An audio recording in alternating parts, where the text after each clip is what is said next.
When most people hear the name Eleanor Roosevelt, they think of the dignified First Lady who stood beside President Franklin D. Roosevelt during the Great Depression and World War II. They picture a serious woman speaking about human rights and democracy. But the untold story of Eleanor Roosevelt is much deeper and more powerful than the simple image found in history books. Eleanor was born in 1884 into a wealthy and famous New York family. She was the niece of President Theodore Roosevelt. From the outside, her childhood seemed privileged. However, her early life was filled with pain and insecurity. Her mother, who was very beautiful, often criticized Eleanor's looks and called her Granny, because she thought Eleanor was serious and plain. Her father, whom she loved deeply, struggled with alcoholism and died when she was still young. By the age of 10, Eleanor had lost both parents. These early losses shaped her quiet strength and deep empathy for others. As a teenager, Eleanor was sent to school in England, where she studied under a progressive headmistress who encouraged independent thinking. This experience changed her life. For the first time, she gained confidence and began to see herself as someone with a voice and purpose. When she returned to the United States, she was no longer the shy, insecure girl people remembered. In 1905, she married her distant cousin, Franklin Roosevelt. Their marriage connected her even more strongly to American politics. However, their relationship was not the romantic partnership many imagine. Franklin was charming and ambitious, but he was also unfaithful. In 1918, Eleanor discovered that he was having an affair with her social secretary. She was devastated and even considered divorce. At that time, divorce would have caused a huge public scandal and possibly ended Franklin's political career.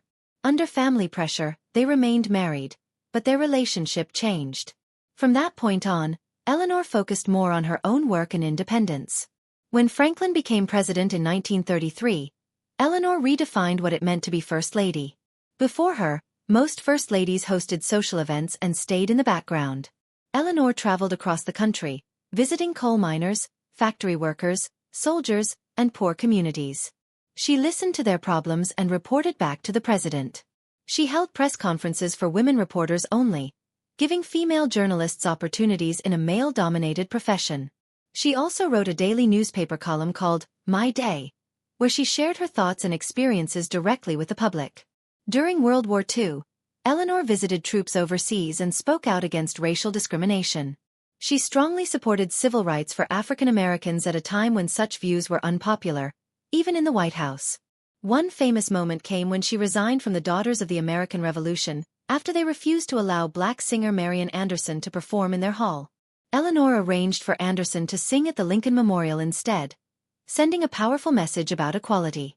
After Franklin's death in 1945, many thought Eleanor would retire quietly. Instead, President Harry S. Truman appointed her as a delegate to the newly formed United Nations.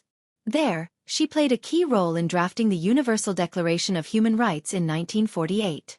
This document became one of the most important statements of human rights in history. For her leadership, she earned the nickname, First Lady of the World. Yet her life was not without criticism. Some people accused her of being too outspoken. Others believed she went beyond the traditional limits of a First Lady. But Eleanor did not let criticism silence her. She believed deeply that democracy required active participation and moral courage.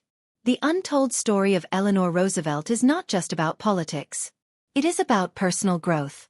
She transformed from a lonely, insecure child into one of the most influential women of the 20th century. She faced heartbreak in marriage, public criticism, and global crises, yet she continued to speak for those who had no voice.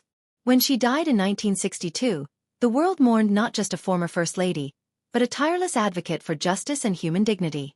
Her legacy lives on in the ongoing fight for human rights around the world. Eleanor Roosevelt's life reminds us that strength often grows from struggle, and that one determined person can truly help change the world.